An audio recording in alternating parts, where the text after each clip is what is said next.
Hey guys, what's going on? This is your friendly neighborhood Manatee here, and today I'm going to be getting into the first part of becoming a better programmer. So I'm going to be talking about planning your projects and what you should do before you start writing code.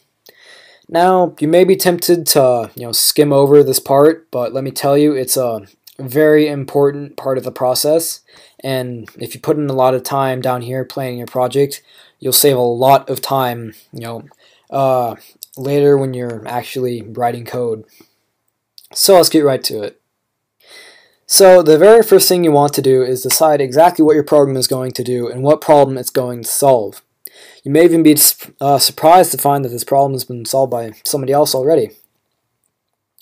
So I guess kind of just figure out what you want this to do and what you expect your end result to be. So once you have this, you can move on to the next step, which is choosing the best tool for the job. So every problem has a multitude of solutions, and it's up to you as the programmer to find the best one. So a real-life example is, say you want to build a browser-based game. There's a couple different options you can choose for the front end, like Unity, a Java applet, or HTML5, the Canvas, and JavaScript. And then for the back end, you could use Java, C++, or Node.js, or something like that. Now, there are a lot of different combinations out there, and all that matters is that they can share data, and you can easily just do that with something like JSON or XML.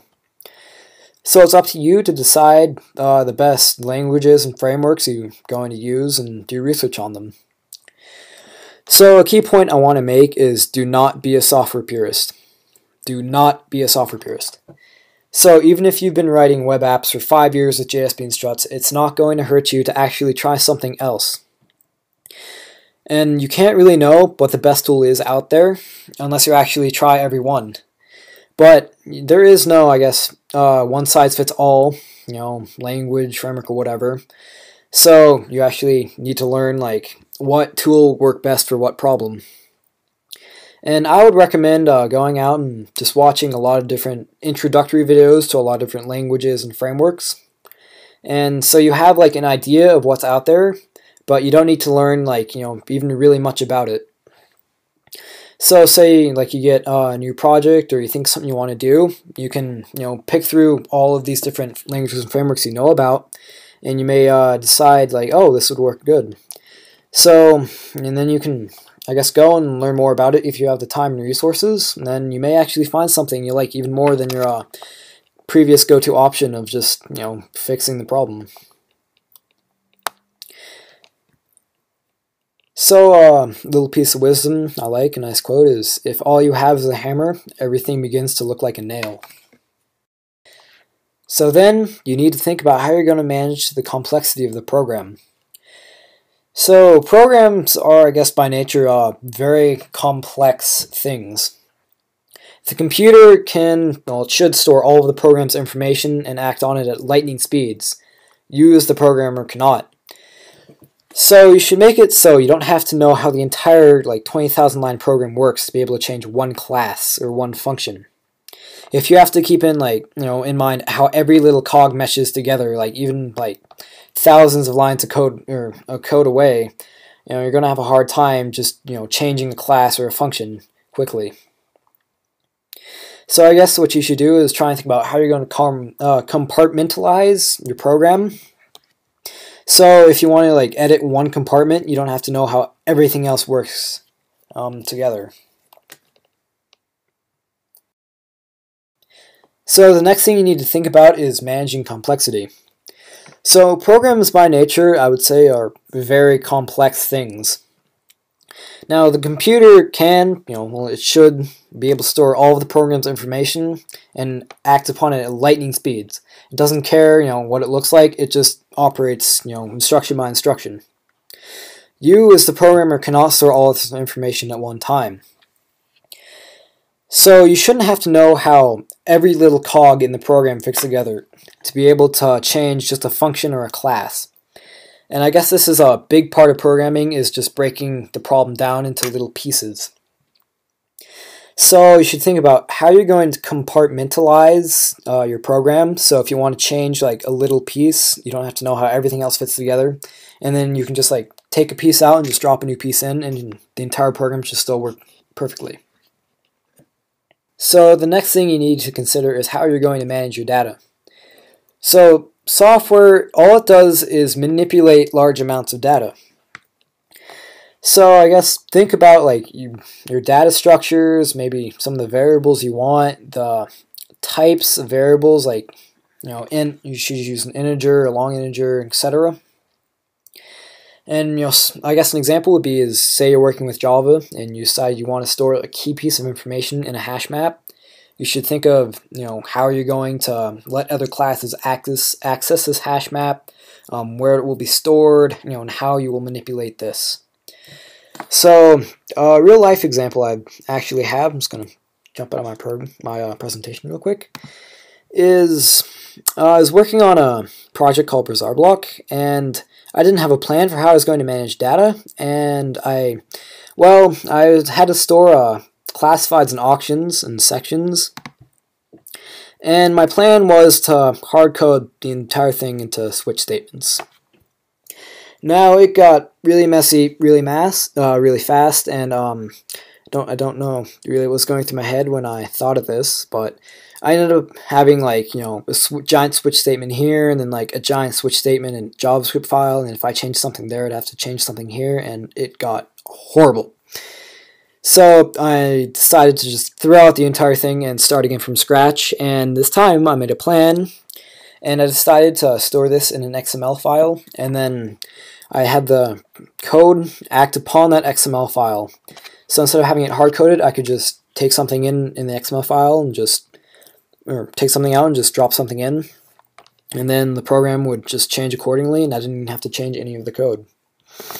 So this is, I guess, a lesson on why you should actually plan how you're going to manage large amounts of data, just because you don't want to end up with a 1,000-line switch statement like this. So back to the presentation.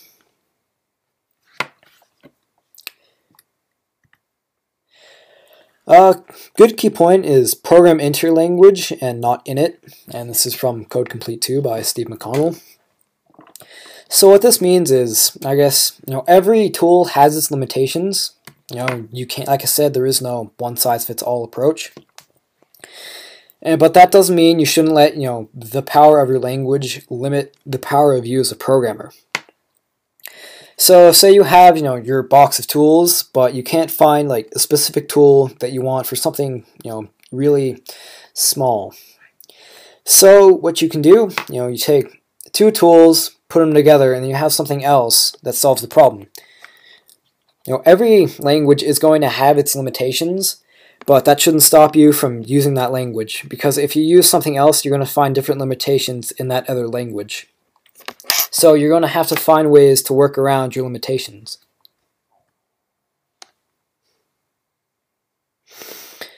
So if you're doing something object-oriented, you want to think about the classes you'll use and how they're going to interact and interface. If you just start hucking classes together, you're going to wind up with a horrible, soupy mess. So you should think about how you're going to restrict information sharing between classes, and I guess how data will flow from one class to another. So I'll talk more about this topic in a later video. So while planning, you may wonder if something that you have on paper will actually work in code. So to find out, you can do something called prototyping. Now what this is just writing a very small amount of code to actually see if it'll work. So once you've written this code and you've actually have your conclusion, throw this code away.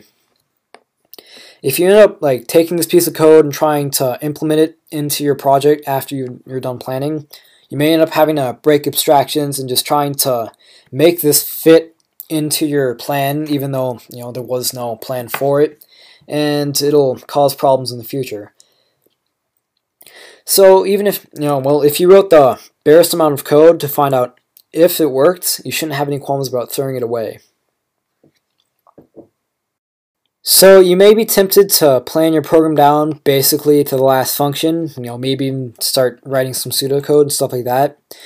Don't do this. because you can end up, planning too much, and then as you actually start getting into the programming, you may find things you didn't realize in the plan, like this won't work in code, or you may realize like a core interface doesn't work, and then you have to pretty much replan your entire project. So don't be afraid if you have some things that are left in the dark. As you write code, become more apparent, what you want to do, and how things will work together. So you can plan from there once you start also, and I guess while you're just going through the project. And then keep in mind that no plan is perfect.